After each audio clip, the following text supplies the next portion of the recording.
राजधानी दिल्ली। रात के 12 बजे थे। रात का सन्नाटा और अचानक दिल्ली, मुंबई, नागपुर में चारों ओर फोन की घंटियां बज उठी।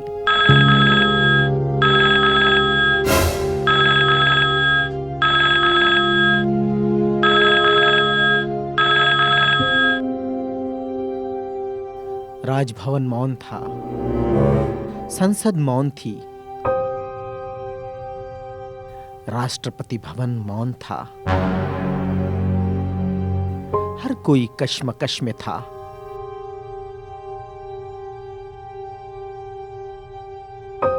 शायद कोई बड़ा हादसा हुआ था। हाँ, यह किसी बड़े हादसे या आपदा से कम नहीं था। कोई अचानक हमें छोड़कर चला गया था।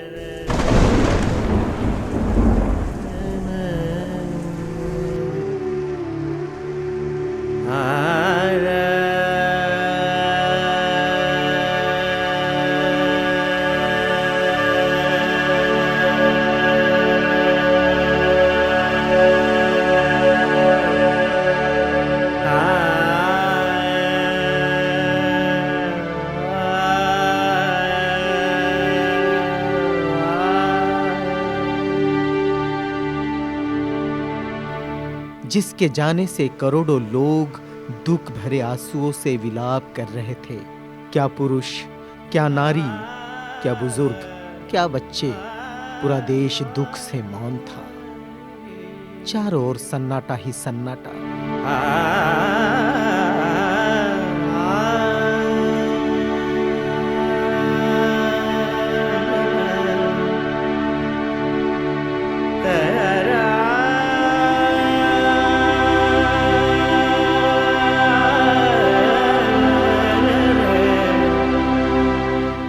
देखते ही देखते मुंबई की सारी सड़कें भीड़ से भर गई। पैर रखने की भी जगह नहीं बची मुंबई की सड़कों पर, क्योंकि पार्थिव शरीर मुंबई लाया जाना था और अंतिम संस्कार भी मुंबई में ही होना था। नागपुर, कानपुर, दिल्ली, चेन्नई, बेंगलोर, पुणे, नासिक, लखनऊ और पूरे देश से मुंबई आने वाली रेलगाड़ियों और बसों में बैठने की भी जगह नहीं थी। सब जल्द से जल्द मुंबई पहुंचना चाहते थे और देखते ही देखते अरब सागर वाली मुंबई जनसागर से भर गई।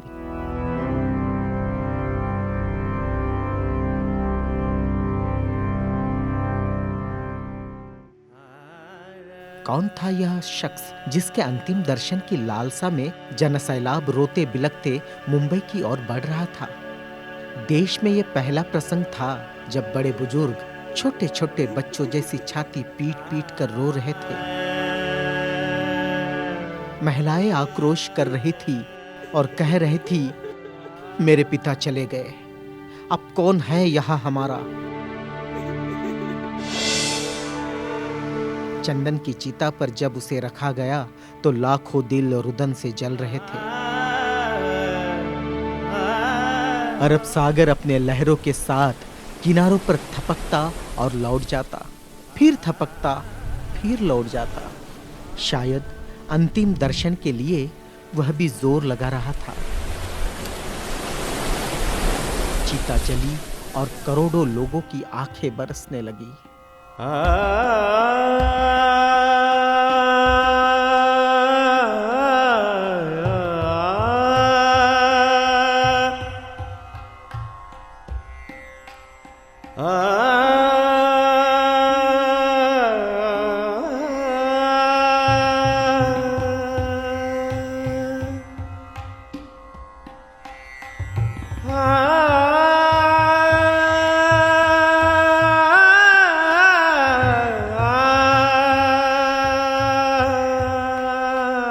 किसके लिए बरस रही थी ये आंखें?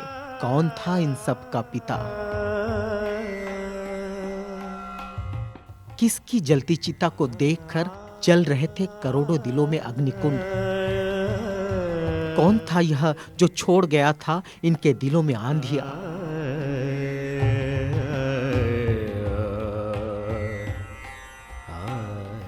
था यह जिसके नाम मात्र लेने से गरज उठी थी बिजलियां, मन से मस्तिष्क तक दौड़ जाता था ऊर्जा का प्रवाह।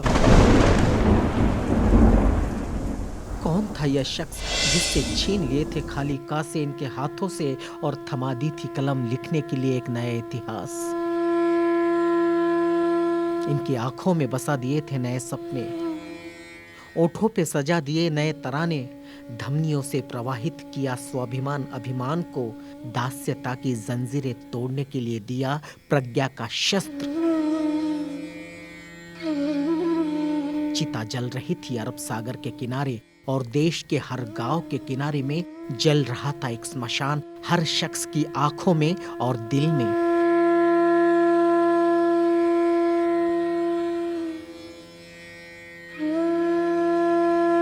जो भी नहीं पहुंच सका था अरब सागर के किनारे, एकटक देख रहा था वह उसकी प्रतिमा या गांव के उस झंडे को जिसमें नीला चक्र लहरा रहा था।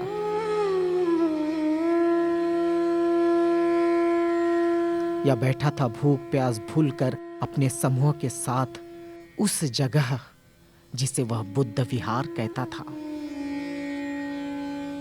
क्यों गांव शहर में सारे समूह भूखे प्यासे बैठे थे उसकी चीता की आग ठंडी होने का इंतजार करते हुए।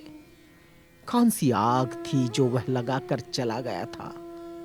क्या वह विद्रोह की आग थी या थी वह संघर्ष की आग? भूखे नंगे बदनों को कपड़ों से ढकने की थी आग?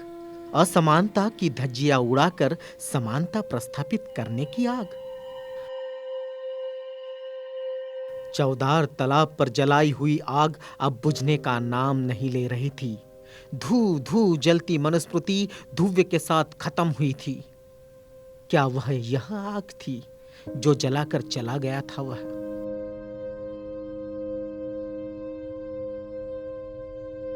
सारे ज्ञानपीठ, स्कूल, कॉलेज मरुभूमि जैसे लग रहे थे। युवा युवतियों की कलकलाहट आज मौन थी। जिन्होंने हाथ में कलम थमाई, शिक्षा का महत्व समझाया, जीने का मकसद दिया, राष्ट्र प्रेम की ओतप्रोत भावना जगाई, वह युगंधर, वह प्रज्ञा सूर्य काल के कपाल से ढल गया था। जिस प्रज्ञा तेज ने चेहरे पर रोशनियां बिखेरी थी, क्या वह अंधेरे में गुम हो गया था? बड़ी अजीब कश्मकश थी। भारत का महान पत्रकार, अर्थशास्त्री, दूरदृष्टा क्या दृष्टि से ओझल हो जाएगा?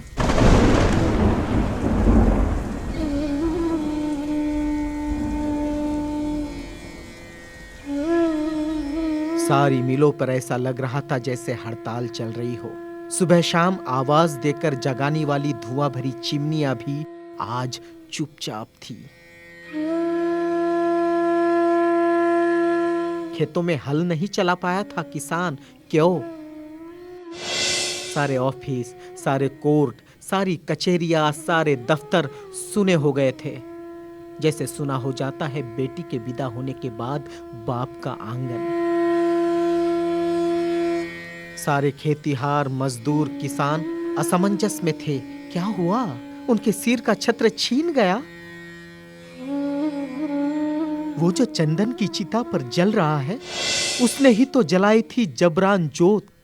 मजदूर आंदोलन का वही तो था आधुनिक भारत में मसीहा। सारी मिलों पर होती थी जो हड़तालें, आंदोलन अपने अधिकारों के लिए, उसकी प्रेरणा भी तो वही था जिसने मजदूरों को अपना स्वतंत्र पक्ष दिया था और संविधान में लिख दी थी वो सभी बातें जिन्होंने किसानों, खेतीहारों, मजदूरों के जीवन में खुशियां बखेरी थी। इधर नागपुर की दीक्षा भूमि पर मातम पसरा था। लोगों की चीखें सुनाई दे रही थी, बाबा चले गए, हमारे बाबा चले गए। आधुनिक भारत का वह सपुत्र जिसने भारत में लोकतंत्र का बीजारोपण किया, जिसने भारत के संविधान को रचकर भारत को लोकतांत्रिक गणराज्य बनाया था, हर नागरिक को समानता, स्वतंत्रता और न्याय का अधिकार दिया था, वोट देने का अधिकार देकर देश का मालिक बनाया था, क्या सचमुच वह शख्स नहीं रहा?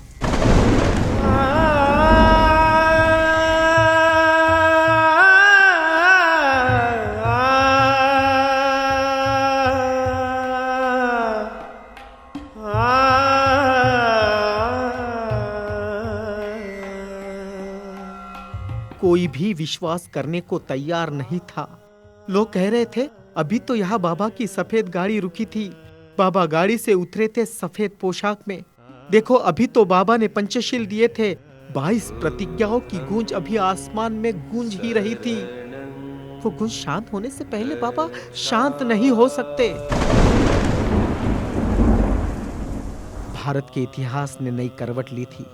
जनसैलाब मुंबई की सड़कों पर बह रहा था।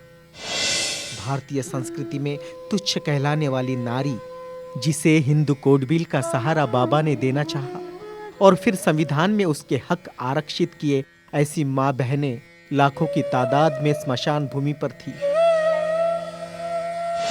भारत का यह युगंधर, संविधान निर्माता, प्रज्ञा तेज, प्रज्ञा सूर्य, महासूर्य, कल्प पुरुष, नव भारत को नव चेतना देकर चला गया।